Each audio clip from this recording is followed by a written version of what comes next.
Hello beautiful soul! Welcome back to my channel. This is May Chaami from Japan, Kabayan Pisces.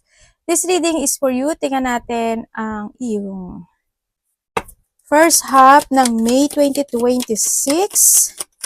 General reading tayo Maraming salamat sa inyong lahat, sa mga sumusuporta, nagko-comments, at syempre sa mga subscriber ko, sa mga bago. Tingnan natin ang anong dapat mong malaman this time. Para po kay Pisces, sa mga gustong magpa-personal reading, all in description below yung details. At salamat po sa mga nagpa-personal reading. Para kay Pisces. Tama ba? Yun. Kaya pala sabi ko parang kulang. Diba? Okay, Pisces. Okay, work, achievement, and success. Maring nahado yung point sa iba sa inyo na you giving your effort and hard work sa mga bagay na ginagawa nyo ngayon o sa mga gagawin nyo this time. Handa na rin yung point na may mga pinaghahandaan o may mga paghahanda na situation into your life. Or sa iba is kinakailangan maybe. No, kasi why? Nandito kasi si Cherfield tsaka si Bao. May mga bagong kang makikilala kasi someone is entering into your life, may mga bagong papasok o mga bagong makikilala na tao. Sa iba sa inyo is yung mga bagay ka na pinag-iisipan to work it out the situation or nandun yung point na may mga bagay na kailangan mo i-work it out kasi meron tayong table na walang laman. No, kung nandun sa point na yun. Sa iba naman sa inyo is may mga bagay daw kayo na parang hindi, alam mo yun yung alam nyo pero you're hiding. May mga hiding situation. May mga katotohanan na itinatago or may mga lihim na itinatago. Yun na nakikita ko sa iba or someone who's connected sa'yo. Yun. Yan, may mga bago makikilala, pwedeng related to a work, pwedeng sa relationship or mga taong ko-connect sa'yo, sa iba sa inyo. May mga pinag-iisipan to work it out the situation. Yun na nakikita ko sa iba. And birth of conception of a child or enterprises. Pwedeng iba sa inyo is kung may mga gusto kayong gawin, gusto yung mag-business, o may mga business na kayo, o may mga trabaho kayo na ginagawa this time. Nandun yung point, may mga bagong idea ka na nangyayari, ay na ginagawa or if-pursue. Sa iba naman sa inyo, this is more on revert pagdating sa iyo, no? Yan, nagkakaroon ng mga reverse situation. Yung iba sa inyo is baka nandun yung point na yung mga mabubuntis, buntis, or manganganak, no? Ikaw or someone who's connected sa iyo or pwede rin siya sa kung may mga alaga kayong hayop. Yung pala yung langgam, nanganak no? Yan, maingat ka rin sa langgam, yan. Baka may mga langgam sa inyong paligid, sa iba sa inyo is, yan, mga enterprises situation. Pwede may mga bago kang kumbaga sa trabaho, may mga ililid ka na situation o kaya is may mga kung namamasukan ka, baka may mga bagong simula ka na gagawin dun sa loob or sa iba sa inyo kung meron ka na ginagawa, ganyan. Mga bagong idea. And someone is living into your life. Ay, ganun. When it comes dito, pwedeng ikaw rin ito Pwedeng may sitwasyon na aalis ka doon, iiwas ka doon o lalayo ka doon. Sa iba naman sa inyo is may tao na aalis sa buhay nyo. Maraming klase ang pag-alis. Natandaan nyo palagi, maraming klase ang pag-alis. Huwag naman sana loss of something, Yan, pwedeng mga alaga kung may mga alaga kayo or someone who's connected sa'yo, kung sino man yan. Halimbawa, maglilipat na siya ng bahay, mag-abroad siya, ganyan. Wag naman sana yung loss of, alam niyo na yun, di ba? Wag naman sana ganun. But may aalis daw sa buhay mo. Something important such as a new job or raise. Sa iba sa inyo, baka trabaho ito, no? Pwede nga alis ka sa trabaho mo, aalis ka sa relasyon mo, aalis ka sa toxic situation into your life, mga ganun. Kung ano man yan. And then also is may mga raise ng inyong kaperahan or may mga sitwasyon na iba sa inyo is new job nga ito, no? Yan. May mga new job, new pursuing idea, new project, or mga new creation situation. And you will be showed the way. Mag-focus ka sa mga repeating numbers, mga sign na ibibigay sa iyo ni universe, repeating numbers, music, sa mga tao na ipapadala sa'yo or sa mga mababasa mo kung saan man, pwedeng nandun sa point na yun dahil ibibigay niya sa'yo yung sign. Pwede rin sa panaginip, ano? Or may mga enlightenment situation into your life. When it comes to sa chair empty, handun yung point of warning, ano? Ganyan. Pwedeng na handun yung point na wina-warningan ka niya, pwedeng sa pera mo, pwedeng sa trabaho mo, or pwede sa mga tao na makakaroon ka ng connection. Yan. Kasi dito sa warning kasi, no? Yan. Kung saan man yung warning na yan, focus ka lang. Someone is behaving stupidly. Maybe ikaw ito or someone who's connected sa iyo or pwede sa mga tao na makikilala mong bago or pwede rin naman itong tao na to na your empty situation. Baka siya yun at kaya you leaving that person, you leaving yung sitwasyon na yun, pwedeng gano'n. Or kung sino man to itong turkey na ito, no, na andun din yung wina-warningan kanya na kailangan mag-ingat. Bago man yan, luma man yan, kasamahan sa trabaho man yan, o karelasyon man iyan.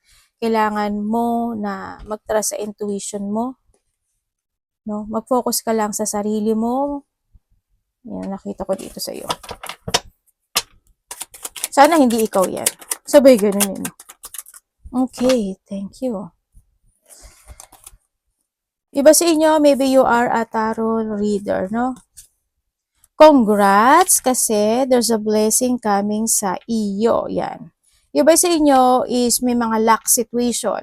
Either may mga jackpot, there's a good fortune, change of a fortune, mga bagong direksyon, the good luck, and may mga reward sa iba naman na matatanggap. Pwedeng reward for a gift, blessing from the universe, blessing from someone, pwede may mga mabuntis, o blessing sa mga trabaho na ginagawa. No? Kasi handun din si Aunt sa iba sa inyo. Gusto nyo you were receiving something, ganyan, mag-try kayo magtaya, baka mali mo, yung luck mo pala is wala sa trabaho, yung luck mo pala is sa pagtaya, diba? Malaki man o mali dyan, it's a blessing, o kaya is may tao ipapadala sa universe to give yung blessing na yon or yung luck na yon sa'yo, diba? Or sa yung mga ability, if you have, yun na nakikita ko sa iba dito. Kasi iba naman sa inyo is may tao na gusto niya ng forgiveness or may tao na gusto mag-apology sa iyo. Yun na nakikita ko dito. May mga coincidence situation ako nakikita. Pwede may mga, kung ano man yung mga coincidence situation na pwedeng maganap o mangyari sa buhay mo. Sa nakita ko dito is may tao din na hihingi ng suporta sa iyo or ikaw ang hihingi ng suporta sa kanya, vice versa. Mas may mga time daw na makakaramdam ka ng lazy day or pwedeng pagod lang yun kaya minsan tinatamad ka o ganyan. May mga sitwasyon daw na gano'n na makakaramdam ka. And magkakaroon daw ng mga satisfactions in life. Siguro mas magiging maganda yung tulog mo this time or mas magiging payapa yung iyong pag-iisip sa iba sa inyo or nandun yung point na makakaramdam ka ng comfortable situation in life this time. Ang nakikita ko rin sa'yo dito is magkakaroon ng leveling up or andun yung point na innovation. A breakthrough na magaganap sa buhay mo, no? Yun na nakita ko dito. Congratulations kasi there's a breakthrough situation na magaganap sa iba sa inyo. Yung iba naman sa inyo is maari, kasi andito si parenthood, ano? Pwedeng may tao na kamag-anak or magulang o kapatid man yan, a person who's connected sa'yo na nakita ko dito na maibibigay siya sa'yo. Pwedeng ikaw yung magbibigay or or siya ang maibibigay sa'yo, vice versa. Yun. May tao na nagigilty. Or nahandun yung point na mag-ingat ka na lang kasi pwedeng may mga guilt situation. Pwedeng may mga mali ka na magawa o kaya is may mga padalos-dalos na sitwasyon. Ingat ka na lang sa mga ganun, no? Yun na nakita ko. Or nahandun yung point of may tao na may confession eh. May magko-confess sa iyo. Yun na nakikita ko. Pwedeng yung tao na yun, maraming klase ibig sabihin ng confession, no? Pwedeng kung sa relasyon yun, is nagkaroon siya ng enlightenment para itama yung mali niya, pwedeng nandun sa point na yun. Or kung sa iba naman, sa trabaho, mga ganun sitwasyon ako nakikita sa iyo. And then, ang nakikita ko rin is may mga kakaroon ng mga promotion situation, baka mas mas magkakaroon sa trabaho, halimbawa mapopromote ka, magiging leader ka, o kaya naman mag-high level yung ranking mo, yan, o kaya naman may mga pagbabagong magaganap pagdating sa buhay mo, no, dito sa sitwasyon na ito. Yan ang nakikita ko sa iyo. Tingnan natin.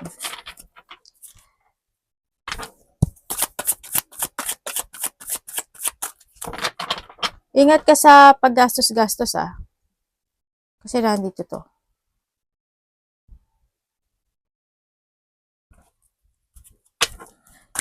Pisces. Ay, ano ba yan? Ang dami naman. Pisces po, universe. Baka makaka-receive ka ng mga souvenir, gift, ganyan. Love.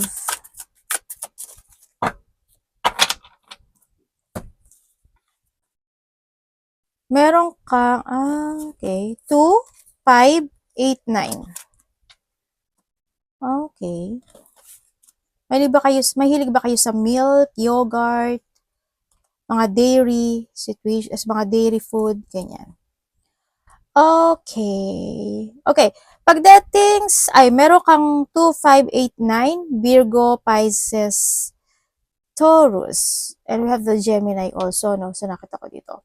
Okay, natin yung point of magkakaroon ng mga traveling situation, ano? Yung iba, may nakita kong travel. Malayo man yan o malapit, pwede may mga lakad o kaya may mga pag-uusapan related to a travel. Pwede na doon sa point na yon. Nahando rin yung point na baka may mga adventurous situation kasi ako na nakita sa'yo. Siguro mas magiging more adventurer ka this time. Mas more kang makikipagsapalaran this time sa iba sa inyo o may makikipagsapalaran na situation. Handang din yung point na ang nakikita ko sa'yo dito is baka yung iba sa inyo siguro, hindi ko alam kung nag-iipon ba kayo ng mga coin, meron ba kayong mga coin na coin ng ibang bansa, o kaya is collective ka ng coin, pwedeng nandun sa point na yon, no? Ako nakikita sa iyo. And then also, magkakaroon daw kayo ng mga choices in life, o para mga multiple choices. Parang nandun yung point of decision making to, no? Sa iba sa inyo. Sana hindi kayo malito, pero may mga choices ka daw na gagawin or decision making. Ako nakikita sa iyo. May mga ano lang naman, darating na mga minor problem. Siguro hindi naman to malaki. Sa tingin ko is mariresolbahan mo naman siya kahit paano. Kaya pala na dito si Kendall, ibig sabihin is yung sign na gusto niya ibigay sa iyo para hindi mangyari. Yung big, kumbaga minor lang siya, tas para hindi maging big, kumbaga nato sa point na yun, no? And then also, ang nakikita ko rin dito is meron ka daw, parang alam mo na doon yung point of you living the past situation. Meron. Halimbawa, marami kasing klase ibig sabihin, ano, halimbawa mga bagong trabaho, relationship, o kaya naman is mas magmumubuan ka at magfo-focus ka sa sarili mo, or kung may mga hardship situation, sa iba mga hardship situation in life, is this time is you are moving on to a calmness situation. Pwedeng nandun sa point na yon kasi we have an 8 and the 9, ano, yun. Andito rin yung point of releasing. May mga i-release ka, i-let go, or mga ganon. Mag-ingat ka na lang with sa mga disappointment situation. Pwedeng nandun yung point kasi meron din tayo apology. Pwedeng may mga tao na madi-disappoint ka sa kanila, o may mga sitwasyon na magawa mo by mistake na ma-disappoint ka sa sarili mong action, sa sarili mong gawa. Mag-ingat ka na lang, para hindi rin mag-mistake talaga or magkamali. Yan. And also, ang sinasabi rin dito is may paglilinis. Pwede maglilinis ka ng bahay, ng room, or situation in life. Yan. May mga clean up time situation o kinakailangan maybe sa iba, sa nakikita ko dito. O sa prosperity and wealth, ang nakikita ko sa iyo dito, merong extravagant situation.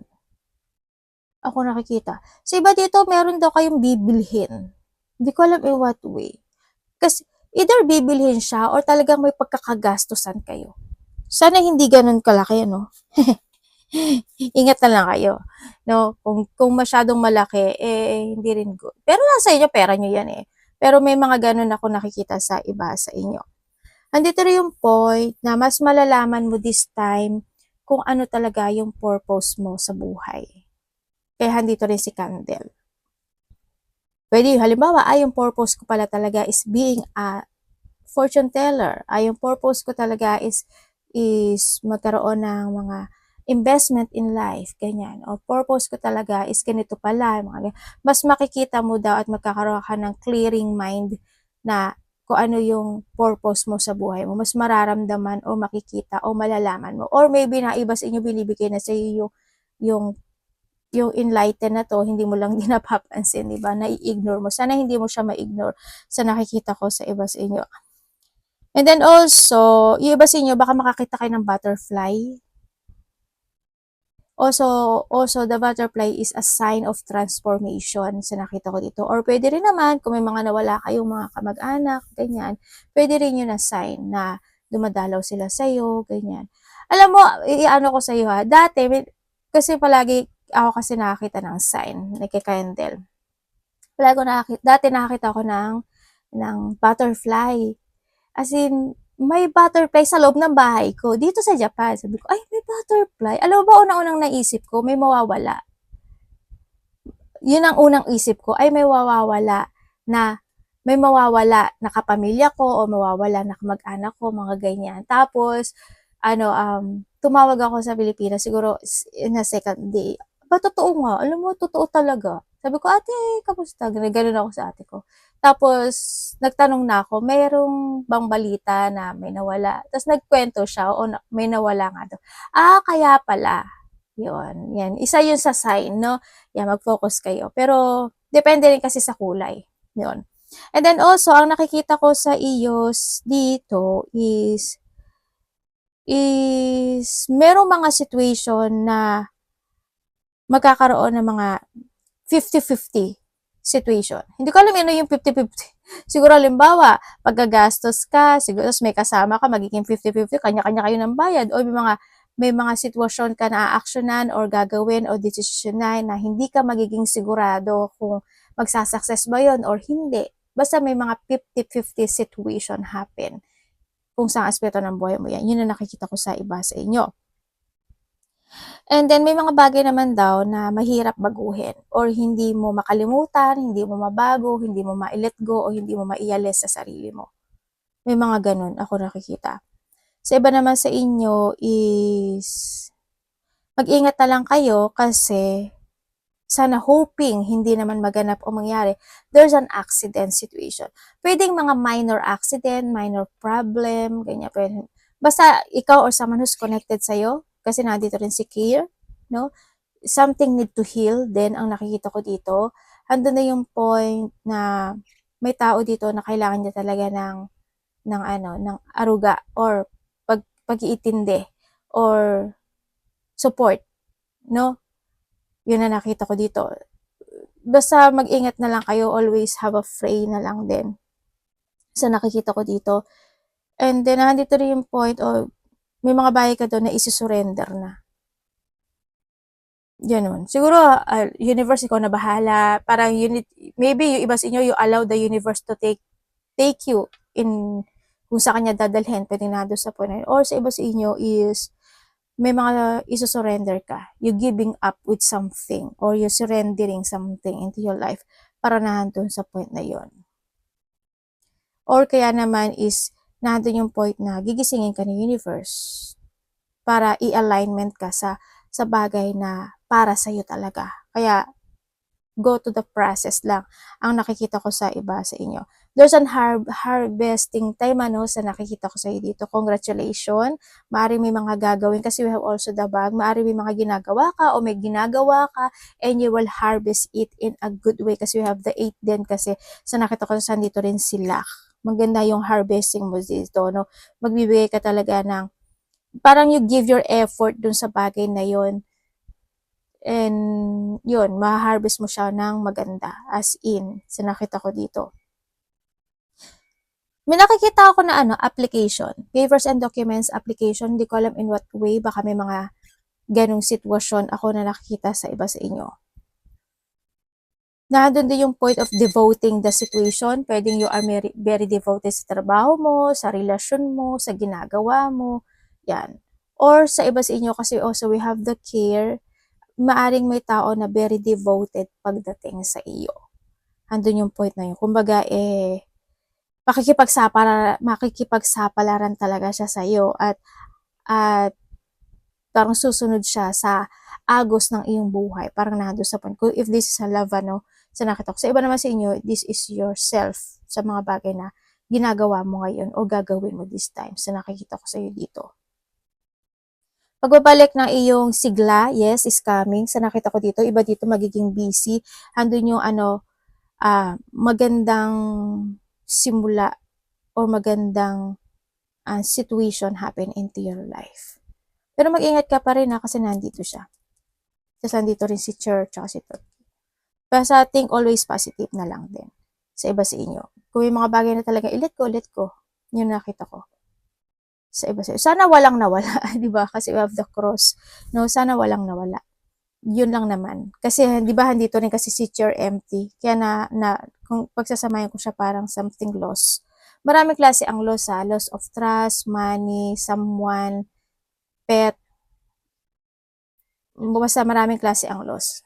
Hoping wala naman. Kasi di ba parang may mga incident situation or mga situation na hindi good.